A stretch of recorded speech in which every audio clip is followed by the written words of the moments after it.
Yeah. Nighttime, I see diamonds in the sky. Daytime, I see sunlight shining bright. If I'm alive, how can I not testify of your love, your love, your love? Yeah. Your love, your love, your love. Yeah. Hello, welcome to Truth Prevails. Today's episode is going to be a passage on Luke 12. This is a common passage about the widow's offering. Sometimes even Christians get it messed up. But when you look in detail, there's two questions that you have to ask yourself.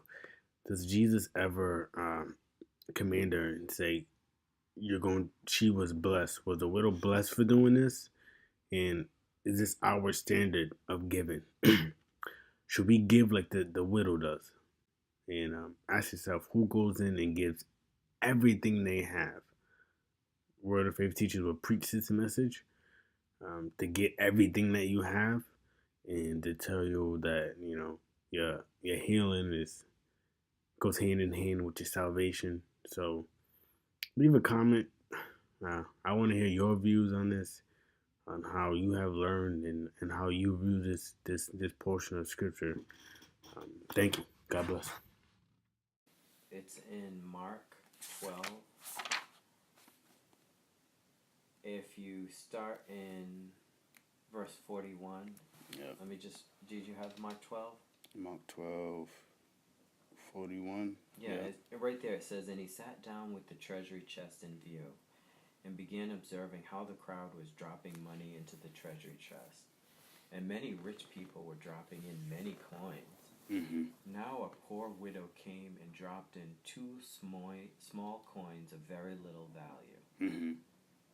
So people were dropping in lots of money, but this woman dropped in 2 small coins. Mm-hmm. So he called his disciples to him and said to them, "Truly I say to you, this poor widow puts in more than all the others who put money in the treasury chest.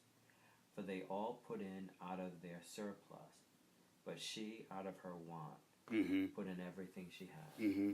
So that when I was reading that, I saw Jesus kind of didn't commend her or rebuke her. He just pointed out what happened. Yeah. Because if you look at 38. But he's not saying that, he's not comparing someone's better than, Mm-hmm. he's not saying anyone's better, and that's how God is with us. But this is a different meaning of the story. If you look at 38, it says, "Then he said to them in his teaching, beware of the scribes who desire to go around in long robes, love greetings in the marketplaces, the best seats in the synagogues, and the best places at feasts, who devour widows' houses." So it says, "who devour widows' houses, and for a present to make long prayers, these will receive greater condemnation." So he's talking about beware the people that do this. And then he says, then Jesus sat on the opposite the treasury and saw how the people put their money. So now he said this, and now he's looking, and then he sees it happen.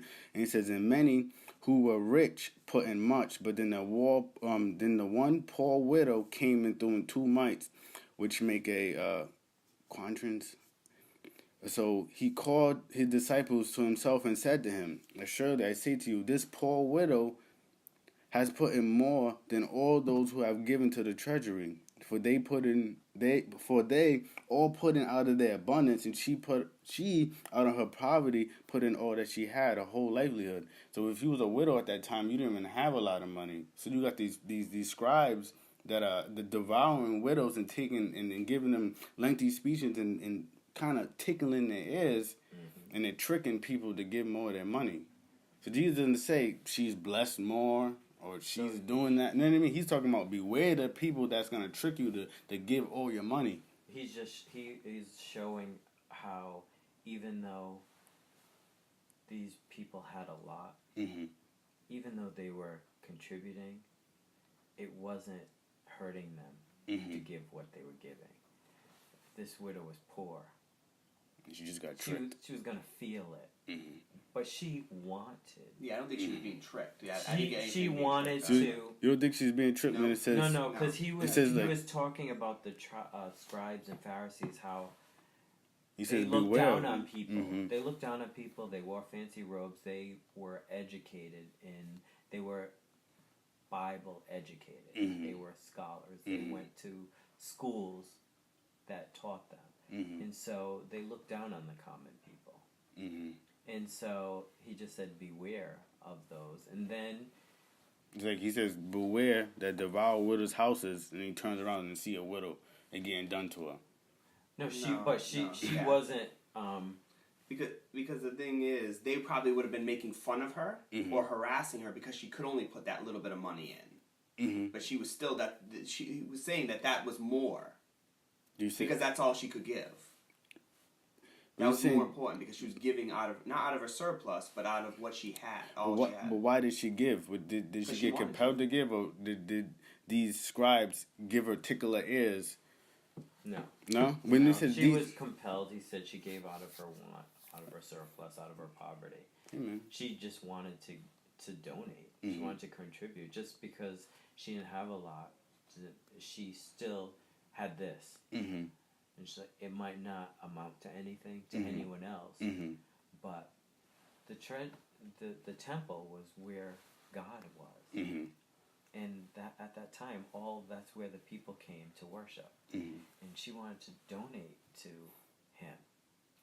So for the priest, for his organization, Yeah. he still had an organization, Yeah. and she gave Yeah. at the temple, and she wanted it, and so it mattered. Mm-hmm. So the scripture is showing that it matters. Doesn't matter how little you give. It matters to God. He sees that, and we don't all. We're not all named after Bible characters. We have different names now, Mm-hmm. but that doesn't mean that we can't live by the Bible. Mm-hmm. That we're not following the Bible because we don't have names like Zerubbabel or all those names that are in the Bible. Mm-hmm. This is a different time. These are modern times. But the Bible's still applicable to man. I mean, the lessons are still apply to us. Mm-hmm. And